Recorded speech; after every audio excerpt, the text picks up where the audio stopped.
What is up, everybody?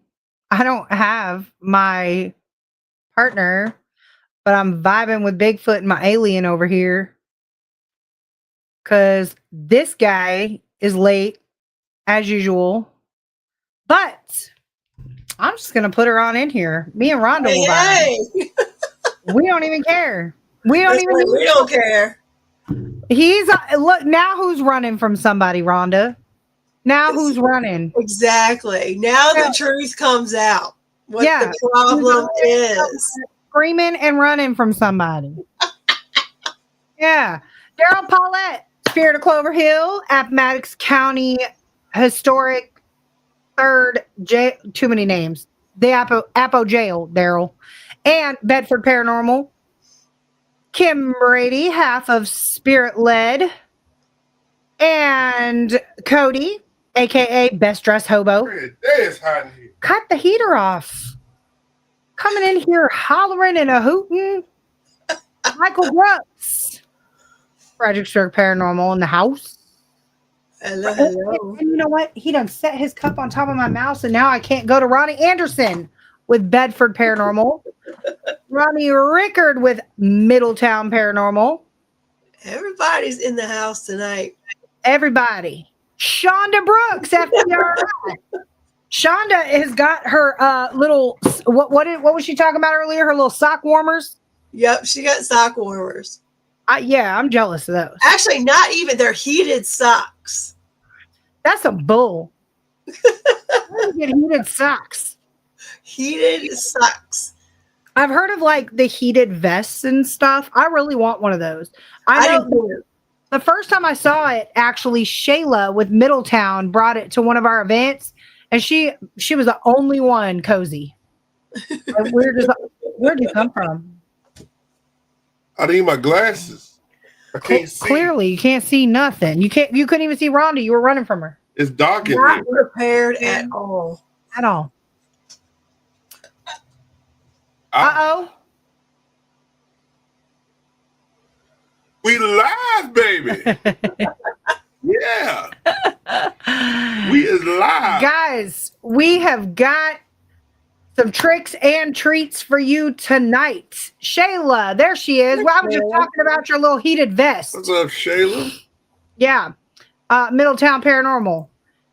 We have got some tricks and treats. This is going to be a 2-hour Halloween special. You've got 1 hour. Well, you're stuck with us three, me, Sean, and Rhonda for 2 hours. Ryan somehow skated out for an hour, but it's okay. Responsibilities come first. Right. That's right. Okay. But it's okay. So are we doing all tricks and no treats, or all treats and no tricks?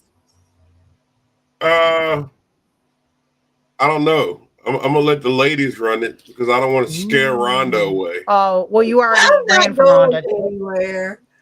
Hey, Lois. Anywhere. Hey, Lois. Lois. Well, I don't want to wear everybody out because I happen to know what some of the topics are for hour two. So how come you know and I don't? Because I was saying you're even doing better than me. I don't know much about all of the topics for the next Cody hour. said he's too old for tricks, but he likes treats. So, Rhonda, let's do what you do best. All right. So, anybody who's ever like watched Rhonda, she always like gets a vibe with her little like cards that she deals with. Do you want to like vibe with your cards for a second? Oh shoot! I didn't even plan on that, but I can hold the phone. We'll see it around. So I'll pull one from a pride around here. Right. All right, what do we got around here?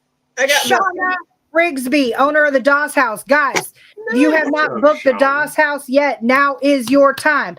Right now, from now till 12/31/2025 at 11:59 p.m., if you book a night at the Doss House for you and your team, you get a free night at the Doss House in 2026.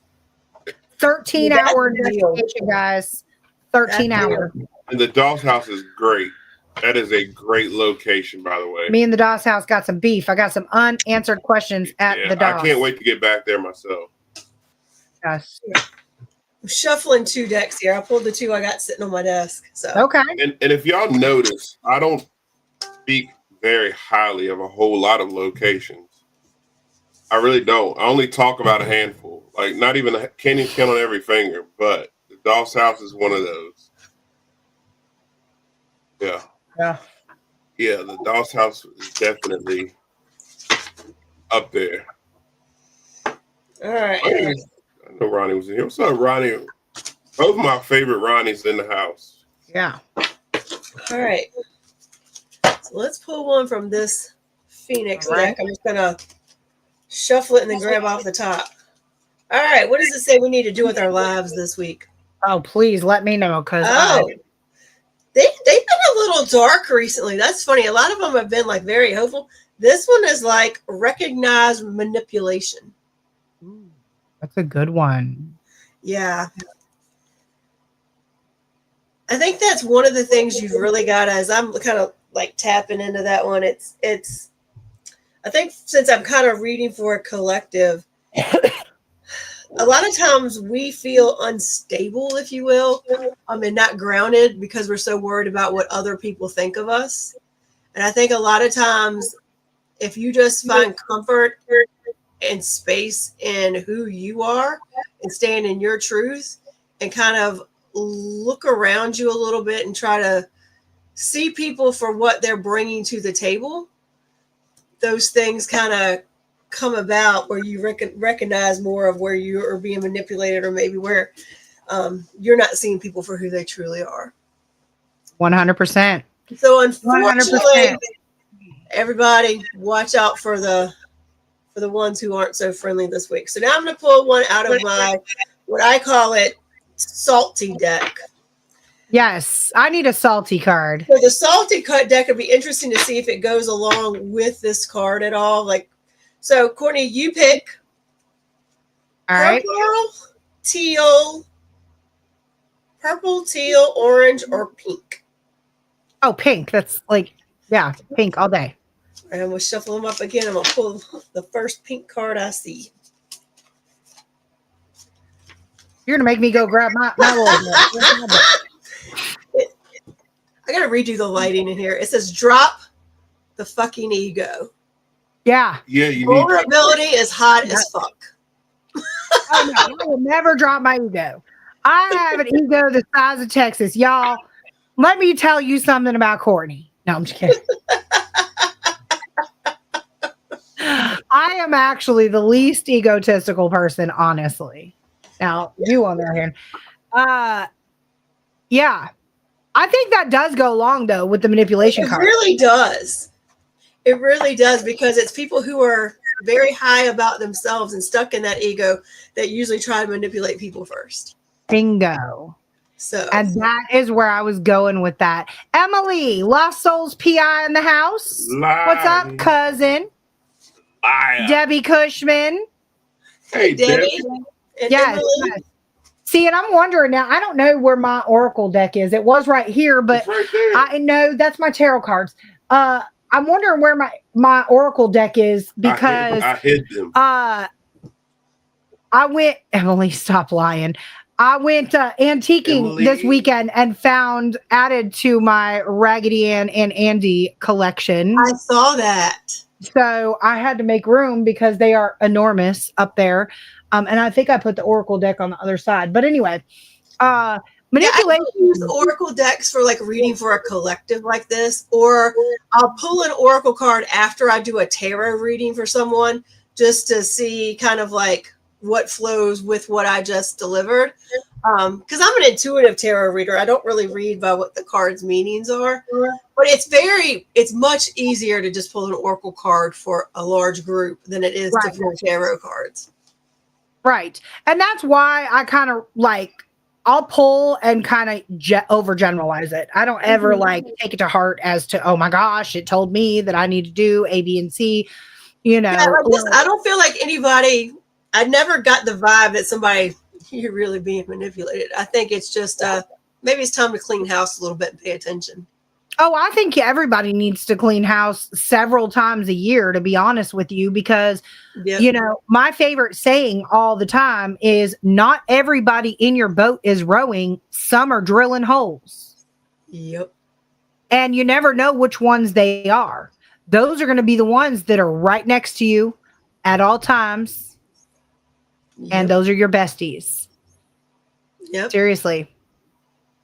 All right. Michelle Wilfong with the Haunted Apartment. If you guys don't subscribe to her YouTube, definitely a must subscribe.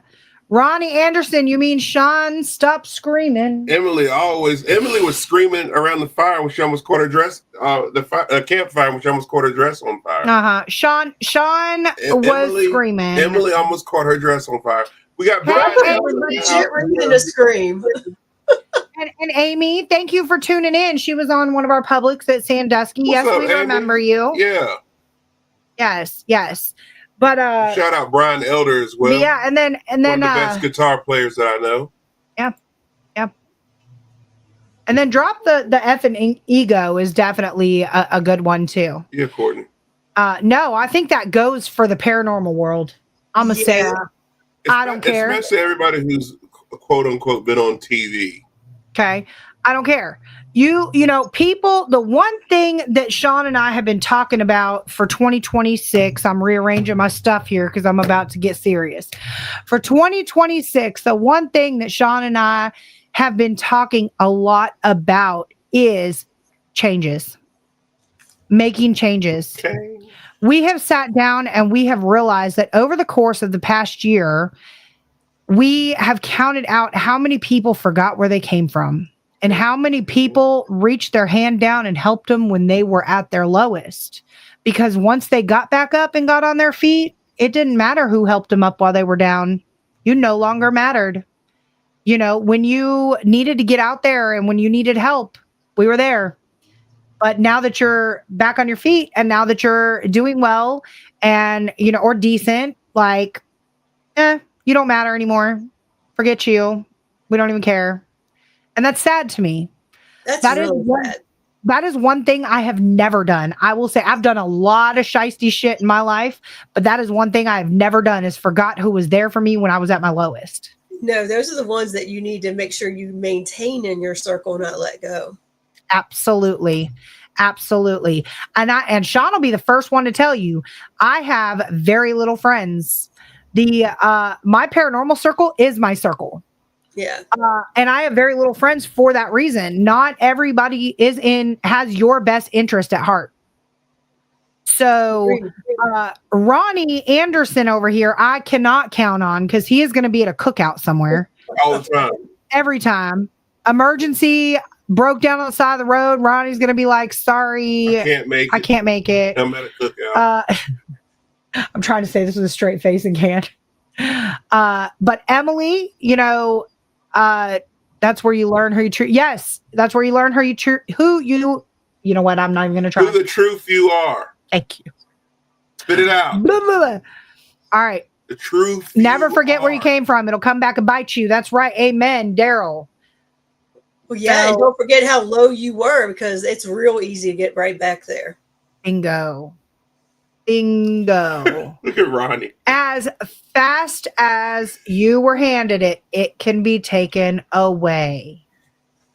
And you know, another thing, I'm gonna put this out here too. I know that, you know, the person that this is directed at is not in this room, but I'm gonna just put it out there as a general because it might be directed at somebody else. Good God.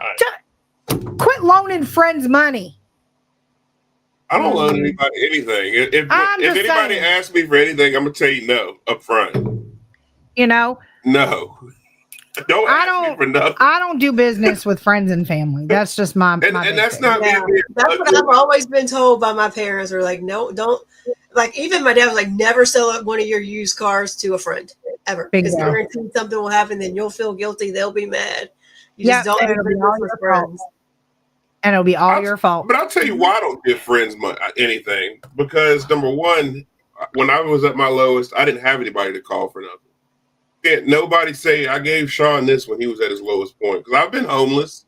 I'll put it out there. I've been homeless before. I've slept in vehicles before. 2 kids at home. Don't ask me. Bingo. I've been at lowest points. So you know, and I wouldn't ask my friends for anything. Now, with that being said, guys, there are a few true people that you can reach out to. Absolutely. Like if you're in a rock and a hard place, please, by all means, do not take that personal. That wasn't like literal set in stone. Don't ask me for shit. No, but I'm gonna say that to your point, Courtney. I think that was the hardest thing when I went through like my separation and all of that. I think the hardest thing for me to do was swallow my own pride and ask people to help me do things. Because I never had to do it before. I always had my dad or my brother or my, husband or whatever. And it was hard to start asking for help. It is. It is. It really is. And it's hard to ask for help anyway. Yeah. I mean, even when it's something as simple as, let's say your car is in the shop and you just simply need a ride to work or whatever, and you don't want to drop the 30 on Uber, but you're willing to give somebody, like 10, 20 for gas. I don't know. Yeah. Ronnie said he's reached out to Sean for words of encouragement and he helped out a lot. He helped too. You're helping people? I'm the kind of guy that if somebody reaches out to me, I will teach you how to fix your problem. I will teach you how to get out of your situation. I will. And Ronnie's a brother of mine. If he can reach out to me at any point, I'll be there for him. Hey, Mama D. But Ronnie's one of those few that's in my circle, though. Right. I would say that. Ronnie's one of the few. There's very few people who have my phone number who can contact me. So, yeah. I was raised, you don't ask for shit, you work for it. But the older I got, I realized it takes a tribe to survive. And you know what, Cody? You're not wrong about that. You're not wrong. You're not wrong. You're not wrong. And the things like for me, the things I like that I will ask for help for are the things I legit cannot do on my own. Michael Brooks, he's in the chat and he's on our, FPRI with me. But I had some hedges and stuff around my house just got out of hand to the point it would require a ladder and saws. 2 things that Rhonda should not mess with: ladders and sharp objects. And he came over and he took care of it for me, and it's hard to ask for that help, but it's always so appreciated. And sometimes if you just can't do it yourself, you've got to. Yeah. See, I'm in here trying to go hard, but I got my brothers in here, Brian and Ronnie, and them talking about the times where I'm helping them. Y'all gonna make me look soft. Rhonda the builder. No, Rhonda is not a builder. She is not a ladder climber. I can cut myself with a butter knife. So there we go. Rhonda can also run really fast. Feed him. Look, mom has one of my favorite quotes up here. Feed a man a fish, he eats for the day. Teach him how to fish, and he eats every day. That's a lesson that I had to learn the hard way. And that is true. That's a lesson I learned the hard way. I'm so glad you got that, Corey. Yeah. Yes. Hey, I have kids. I'm a mom. I got it. I got you, Cody.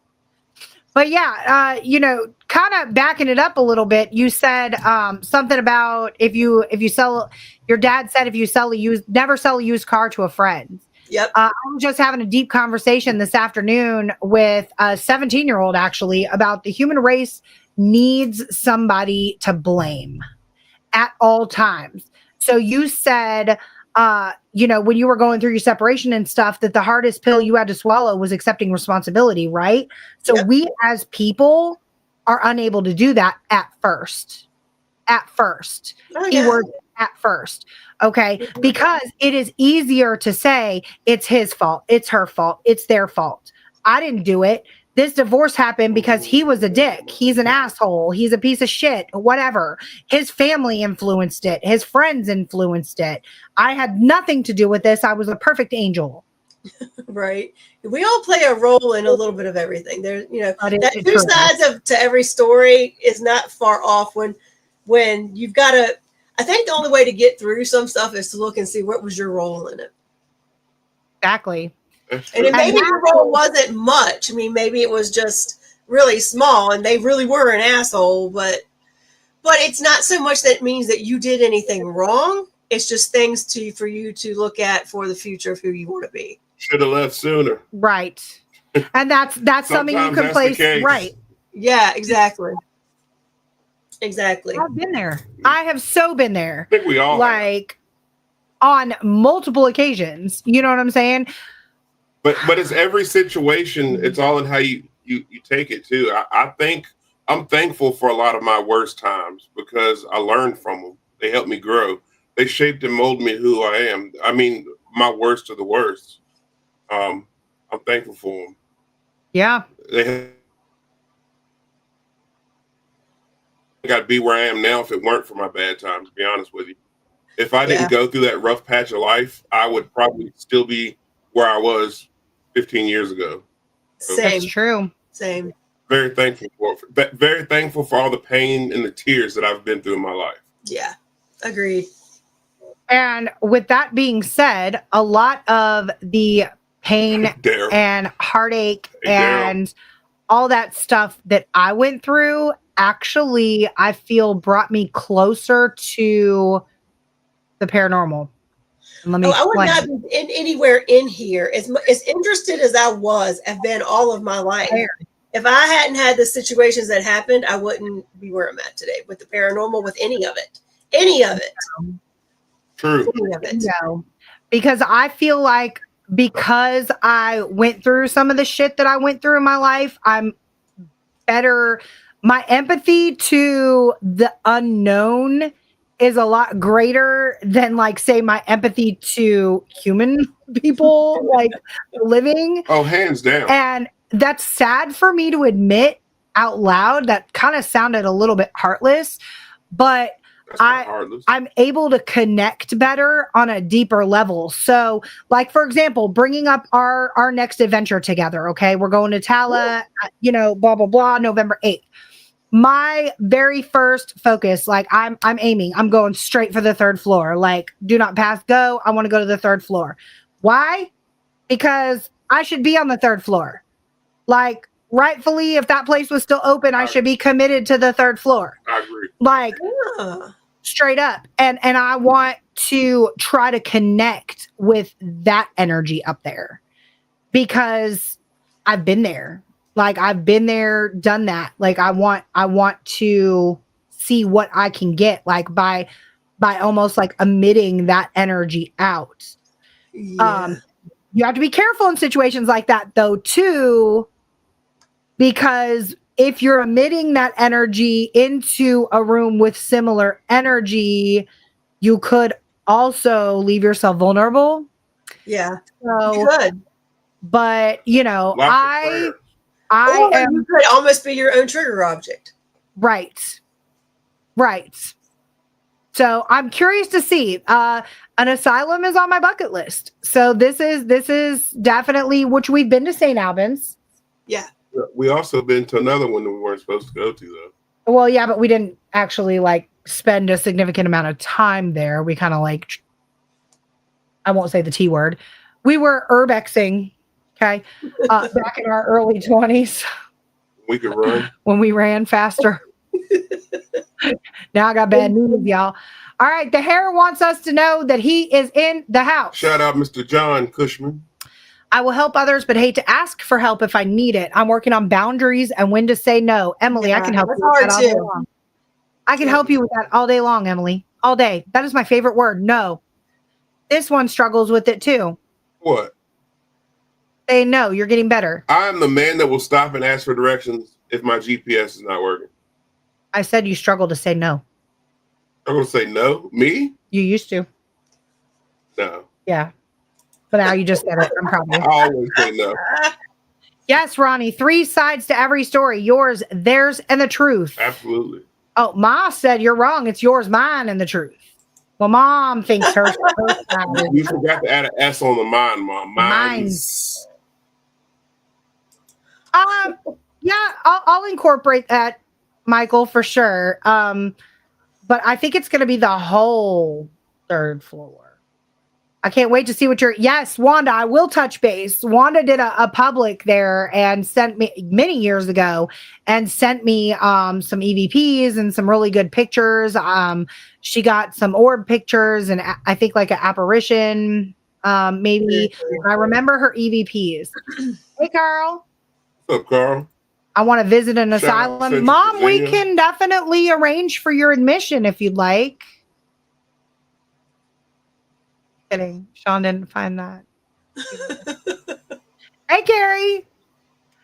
But Hey, yeah, Carrie, how you I'm doing? looking forward to it. Like I said, I feel like the more you they always say what is that saying? The more you go through, the more you grow through.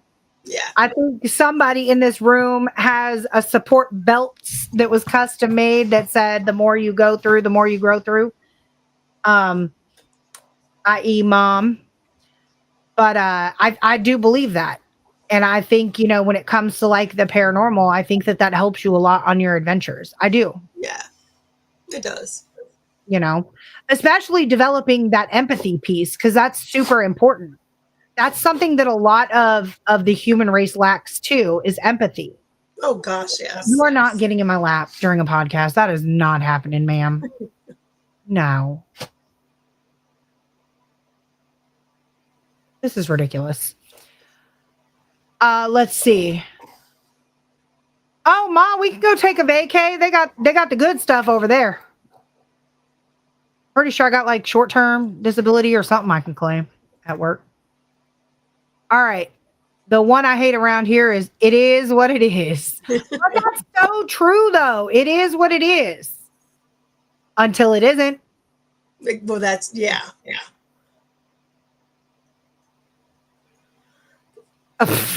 The activity there will make you forget about your equipment. Tala is a great place. Yeah, I'm excited. Okay, make you forget about your equipment. Now, there is something that piques my interest. I like forgetting about equipment. What equipment, Ronnie? We don't use equipment. Where's the empathy letter in your... No, she would take up... I would be in the floor if she jumped in my lap. I definitely believe you will connect. Hey, Brandon. What's up, Brandon? Welcome. But yeah, Rhonda, tell me a little bit though. I want to know the difference. This has been a question I've been wanting to ask you for. Oh, wait. Let's get it out of our system really quick. We live, baby. All right. Dun, dun, dun, dun.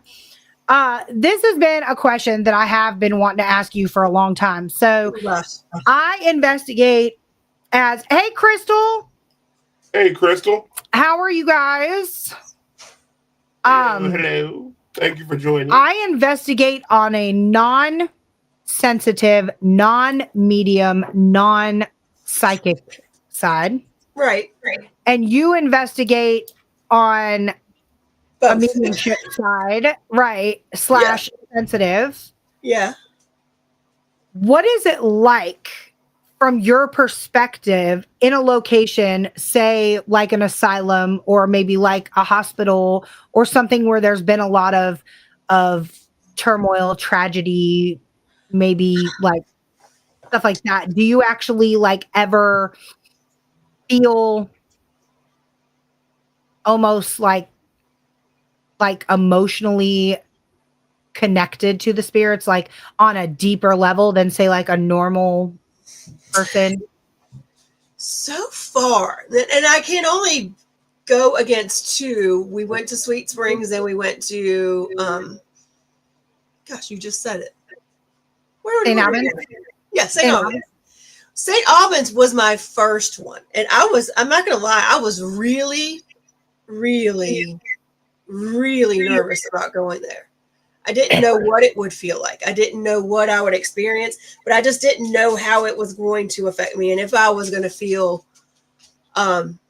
overwhelmed or if I would have those kind of really strong emotional connections. And there I didn't. And I don't know if that's because I had protected myself and kind of mentally shut a lot of the openness down because I was honestly afraid to go in there open. Like, okay. I was really I didn't want to go in there wide open trying to connect with anything. because I'd never been in a place like that. Now that I've been there, I think when I go back, I would not be as nervous to do so. Sweet Springs, absolutely not.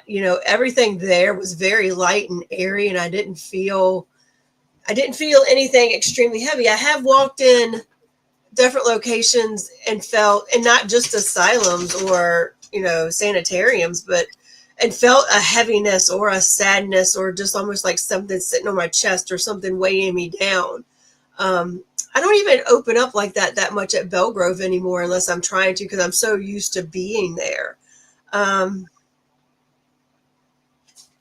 So I guess my answer is I usually tap in when I get somewhere just to kind of see. Like for Dalla, I have no clue where I want to go, and I don't want to know anything. I probably won't take a tour. I don't want to know anything.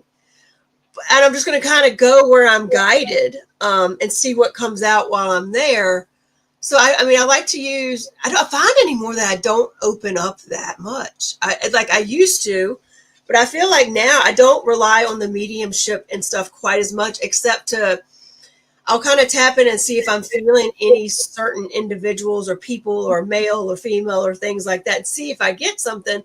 I use it more to feel like, where am I drawn to? Where do I want to go? And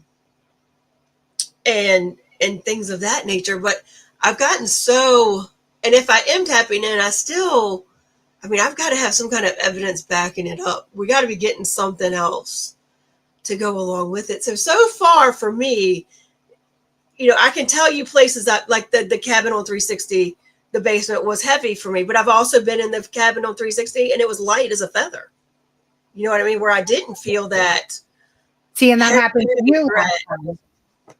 That happened to Sean last time. We went to the cabin the first time, super heavy, super dark feeling, super just like pissed off feeling. And then the next time we went, I'm like,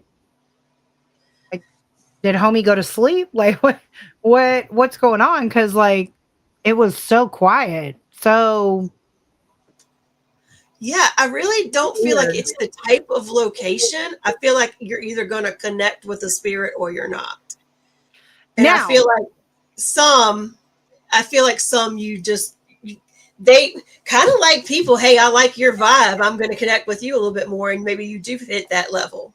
And that's where I was going with that. Do you think that negative entities or spirits know who to fuck with and who not to? Oh, yeah. Oh, yeah. Because, like I said, the first time we went into the cabin, basement, I felt like whatever was down there was trying everybody in the group. It knew who to get to, and it got to her. And she never went back. She said she was never going back, and she never went back. I think they know who is even maybe more negative, who they can more easily affect because they're not feeling good. Their energy is low. They know who they can affect. I think they also know, and this actually came up in the podcast that Howie and I did Sunday. I do believe they can almost read your minds a little bit, if that makes any sense. Because I've heard people talk about experiences in the basement, the cabin, where whatever that is, and I still to this day lend my hand toward, I'm just learning more about them, but that it's more of like an elemental kind of thing, which elementals are known to kind of prey on what your biggest fear is. And it seems to, like, I've heard people say they've heard a slithering of a snake or a hiss of a snake, and it was somebody's gravely afraid of snakes. So I feel like they can also learn. They also know how to present themselves to you, either to scare you or to be able to connect with you. A good point. Ronnie said how many people were there first and the second time. So the first time we had our whole team, and the second time was just me and Sean. Well, actually, that was the third time. So the second time was The second time was our whole team as well. Minus Rhonda. But we added a new person. Oh, God. We're not saying that name. Yeah. That woman was a nut job. But yeah, we did have. Not know who you're talking about. Yes. I believe the amount of people in a space can determine the activity. Now, yes. with that being said, we got nothing the second time with our whole team plus the added psychopath.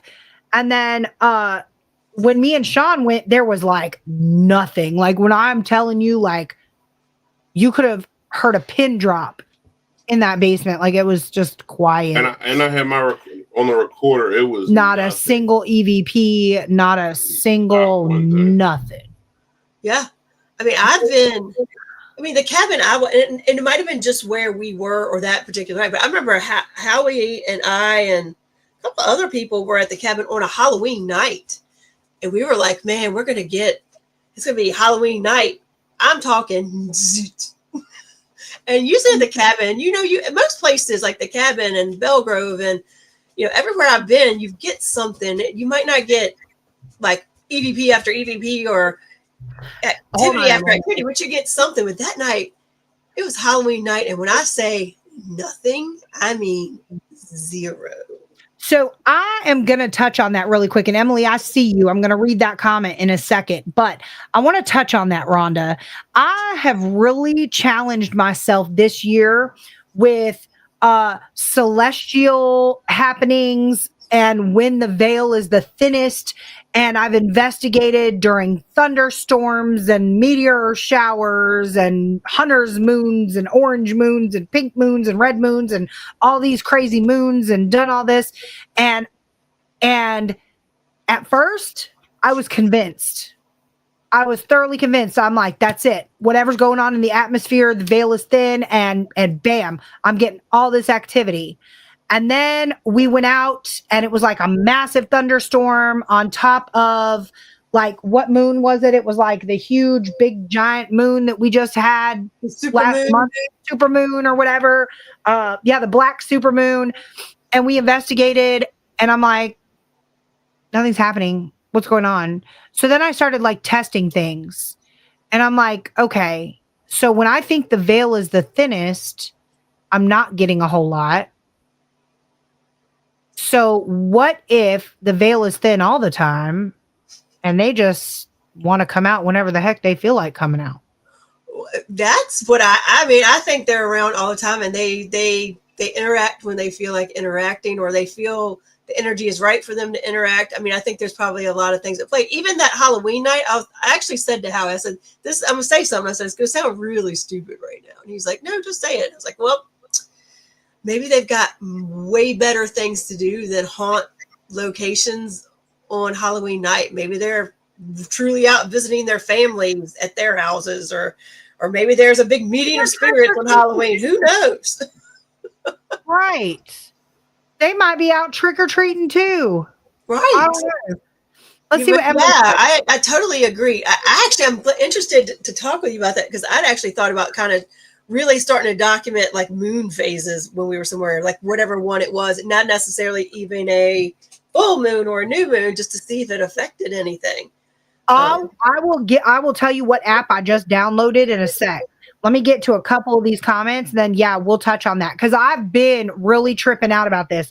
As an empath, sometimes I will get overwhelmed feeling and sometimes get different emotions depending on the location. Yep. Sometimes I will get pulled into certain directions and we'll just go with it. Took me a while to understand and fully embrace my empath abilities. I felt these feelings as a child and it was scary at first until my daddy told me to embrace it. Now, Wanda says, I'm not sure which floor the solitary confinement cells are, but at the end of that hall, let me know if you feel anything. Her sister's name is Rhonda. Both Rhonda and I felt something made me feel spooked. Somebody was standing there. Solitary confinement. We'll keep that in the back of our head. All right. Definitely believe there's certain connections that we may connect with. Oh, absolutely. Absolutely, Mom. Well, to touch on that with like the different ways of connecting. In one of the classes I took with Cindy Kaza, she was talking to us about that. And we got on the big demon topic. Oh, when you go into a location and you're an empath or a psychic and you're trying to feel the vibe, if you suddenly feel like, oh my God, this is negative, I've got to get out of here, I've got whatever, step out, kind of get yourself together. And you really need to think to yourself, is it really something negative or is it something in there that's triggering me? Or is it you? Period. Right. Is it something triggering me? Do I walk in there and it reminds me of somewhere I've been before? Or did Or you have a bad day? right. Or, as you actually go back in and investigate, is the spirit, does it remind you of somebody and it triggers you? Like, it's things like that. And that's what Ronnie was just saying. I was waiting to put that comment up because I had a feeling we were going to go there. Individuals' energy, as you know, feeds activity. Yeah. So maybe that was the difference in activity to no activity. Yeah. And I am 100% on board with what you just said, Rhonda, because we hosted a public event. There was something that transpired prior to me taking my group into the location. And I got in there and I knew it was an active location. Like, we had a phenomenal group right before and a phenomenal night the night before. And,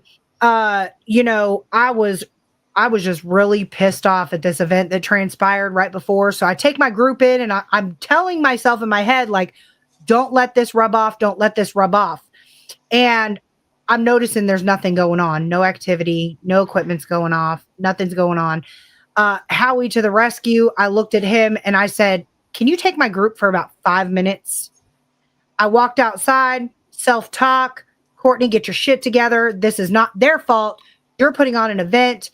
Get your mind right. Hit my vape a couple times. Took a drink of my drink. Said a little prayer. Walked back in. Bam. Activity all over the place. Apparitions appearing here. All the equipment going off. Energy is everything. And I think you have to really check yourself like you did. You got to check yourself with that. Even us, we had an investigation Saturday night and I opted not to go. And it was because my personal energy, I was so drained and I was so tired. And I was like, I could easily, I don't know that I have the energy in me to go do it and then drive home an hour. But B, I don't want to bring the vibration down because I'm just tired. So I opted out. I was like, you know what? I need to sit this one out. I'm just too tired. Yeah.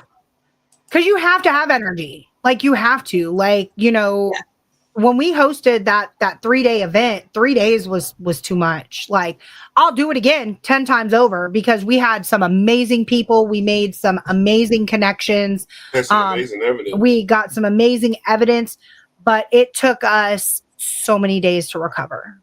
So many days. We were just drained. But that's how we are after Sage Paracon. After 4 days, 5 days of it, I need a day just to sleep. And that's not a joke. Everybody now plans for that. They plan that the day it's over, we're all sleeping.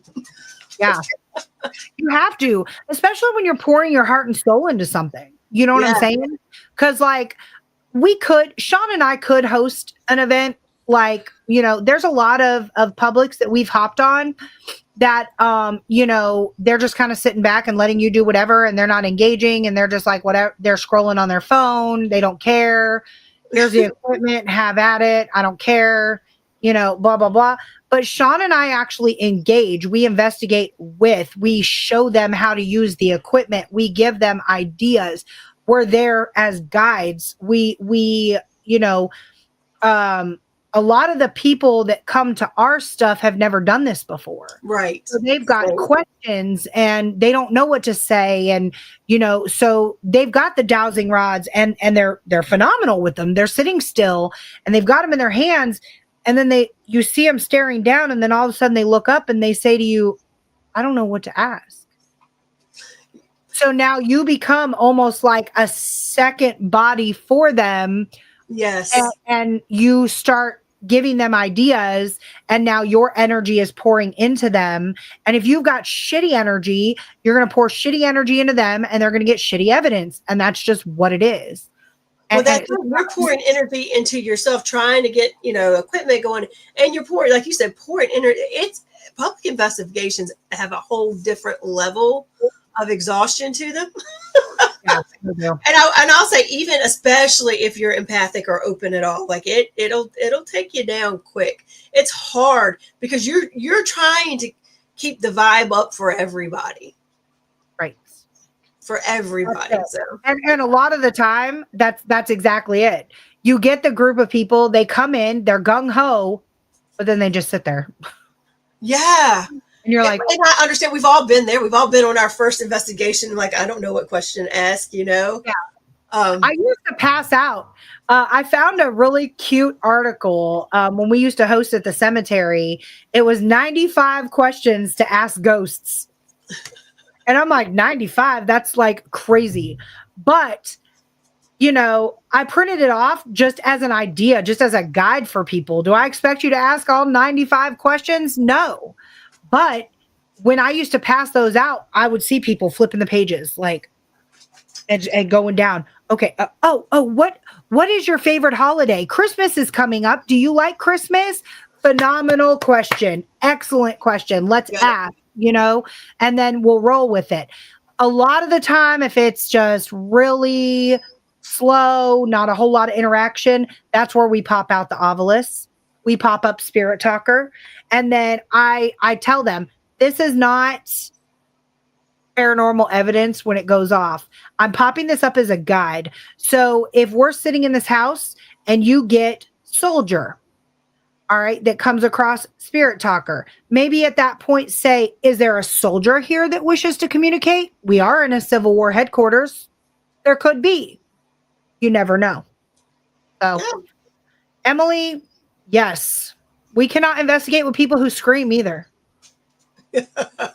I mean, everybody who's investigated with FPRI knows that sometimes at 3 a.m. on Publix, if we're really getting to that point where everybody's crashing out and getting low, John starts in with the dad jokes just to see if we can get a response to dad jokes on something. Oh, we know from the hospital. You know? We know from the hospital.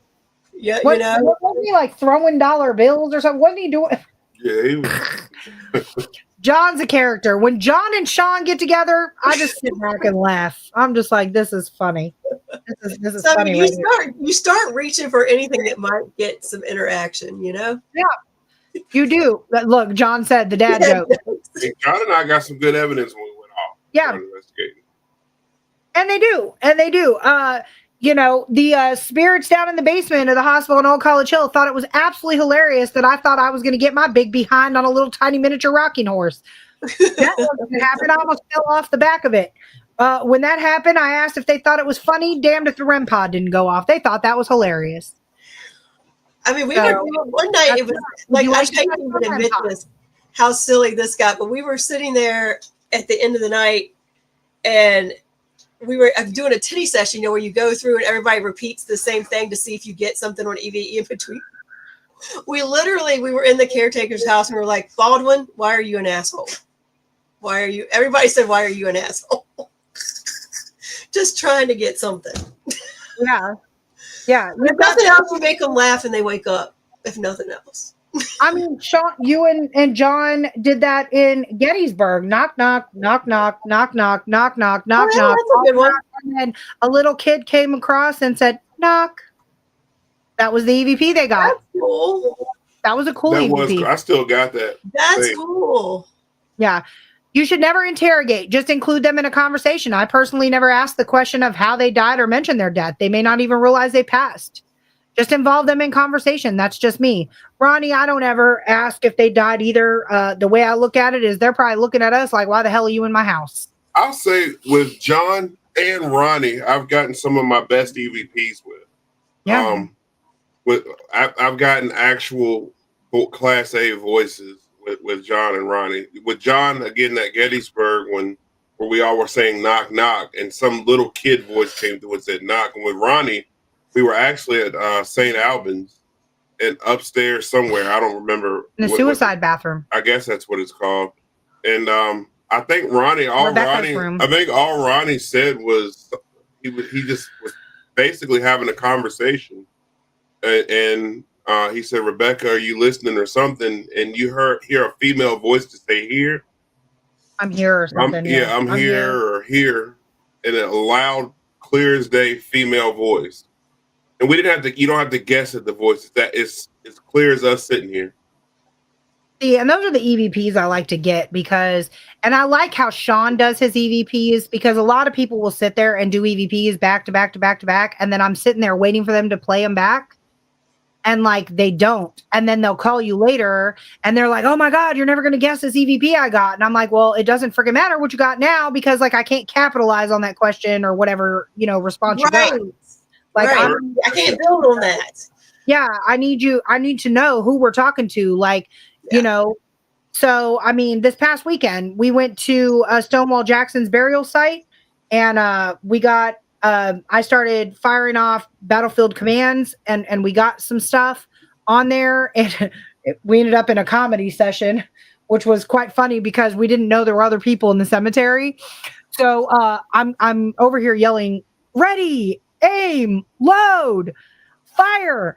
And all of a sudden you see this little old man off in the distance and he's like ducking between tombstones. He's like looking, wondering what the hell is going on. So now I can't be serious, but it drew response. Like I'm laughing now at this point, forgetting that we were even doing an EVP. Sean goes to play it back and it said something. What did it say? It was responding to all your commands. Like all the commands. It was like, well, the best one was when you said fix bayonets. Oh yeah. And all you heard was clink. Clink, like they were clinking. Fixing the bayonet. It was really cool. Ooh.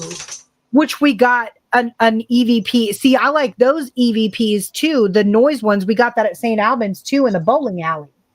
We played back our cameras. I'm glad my dogs aren't the only ones that are tag team champions. Okay. Yeah, they are at it back here.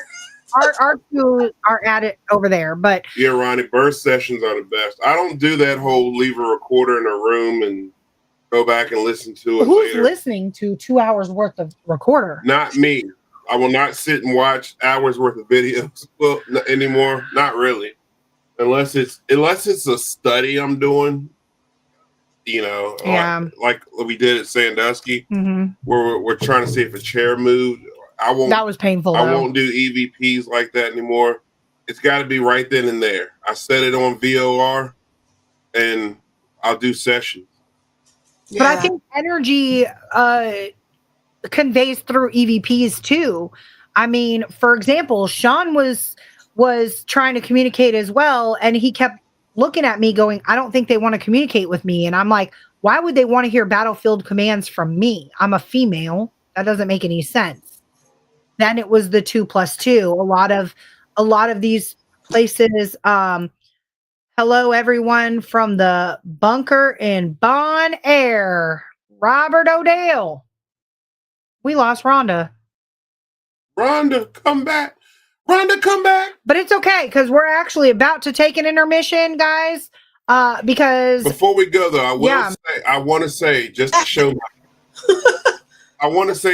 my para unity here, just to show y'all what this is all about. Both of my EVP stuff, I used to never be in the EVPs until John Sullivan and I started investigating together. Again, 20 years of investigating. I hated EVP work. I hated it until I met John Sullivan and I started watching him and how he investigated. I hated EVPs until I started working with John and Frederick. Shout out Fredericksburg Paranormal. They're a great squad that I've learned from. And I don't investigate much with IR lighting anymore until I had a conversation with Ronnie Anderson from Bedford Paranormal. Shout out to them. They're a great squad as well. And we started talking about different lighting. So now you'll see us roll with more ambient lighting or UV lighting, which Howie and I from ASPS started talking about. So I will sit here and tell y'all para unity is great in this field if you can learn from everybody. Even on the divination side of things, I was not a big fan of that until I sat and listened to Rhonda talk one day at the cabin. I felt like we were in kindergarten. We were like, watching Rhonda. But not to wrap that all up in a bow, that's where ego comes in within the paranormal is as you change and you start using other things, don't necessarily get in your ego and think, well, I tried that back then and that doesn't work. You've got to be open and get out of your own way. Well, because of you, I went and purchased a scrying mirror. Do I know what the hell I'm doing with it? I don't know. I like to think I do. I haven't seen anybody yet. Do it in less than 2 weeks. Let's do it. But I'm here for it. I just wanted to publicly put that out there because a lot of people people will say they learned from me, but I gotta spread who I've learned stuff from. And you know, years ago, I didn't even use equipment. I literally just used my phone because I didn't even know about equipment. But a lot of this, the way I investigate and all the stuff I do, I've picked up recently from a lot of people, and a lot like the recorder I was using years ago, and I did it the old school way where you walked around with your recorder and you just listened to it, and Me too. You recorded for hours, and you sat and listened to that recorder forever, and I hated it. I couldn't stand it until again I watched Sullivan, and I was like, okay, let me try it that way. And now I can't put a recorder down. That's the main thing I roll with. So Rhonda, let's go when we're in Tala. Like, let's me and you go do like a solo scrying. Like, that. What? Oh, I'm scared. I think that's a great idea. I think that's a great idea. Let's do it. Sean's trying to run from us. I'm gonna try something new. Like, I think too scary. I'm gonna run away. yeah, exactly. But guys, as you know, I think that was an excellent way to end part one with Paraunity and learning from everybody else. So with that being said, because of Paraunity, we have a whole part two to this 2-hour special, and you will see us on the freaking awesome Paranormal Halloween show in about 4 minutes. 4 minutes. Mom, look at this comment right here. Oh, Lord. Nemo. Leonard Nemo. So, Robert Odell, the reason why I'm highlighting this comment because my mom, that's all she talks about, and mom's in the chat, is Leonard Nimoy. That's all she ever talks about. So, there you go, Mom. Robert Odell. Wanda, are you doing the all night? So we booked it for a private. So we've got all 8 hours. And I will be live for a portion of that on our TikTok. We live, baby. If I have signal. It's my understanding that the whole place does not have signal. Either way, I will be putting up clips. I will make sure you guys see evidence. I promise. If we get it. I have learned from you guys at Hill City. I learn every time I'm with you guys and a few other teams. I'm not an expert. None of us are. Nope. But with that being said, guys, Ronnie missed seeing orbs. Hop on over to the freaking awesome Paranormal show. We're going to take a brief snack and potty break. Get your favorite Halloween candy. Get your costumes on for all I care. It's about to get real spooky. We headed to the Rift Nation, y'all. We're going to the Rift. We will see you on the other side. Bye.